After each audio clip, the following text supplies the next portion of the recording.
قرآن مجید کی قسم علی سے محبت کرو فائدے میں رہو گے. تم ذکر حسین ہے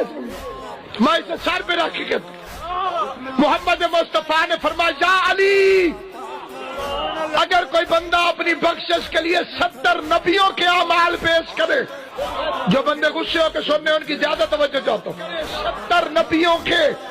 کوئی بندہ اعمال پیش کرے اپنی بخشش کی خاطر، اللہ سے کہے یہ 70 نبیوں کے اعمال ہے، یہ قبول کر، اس کے بدلے میں مجھے جنت دے. میں نے سر پہ رکھا ہوا ہے قرآن مجید ذکر حسین، مجھے 15 سال بعد ایک بیٹا حسین کی ماں نے دیا ہے، مجھے اپنے اکلوتے بیٹے کی زندگی کی قسم اگر میں غلط بیانی کروں اسی قدموں پہ خدا میری نسل ختم کرے. محمد فرماتے ہو 70 نبیوں کے اعمال والے کے دل کے اندر رائی کے برابر بھی علی سے بغض ہوا تو جہنم میں جا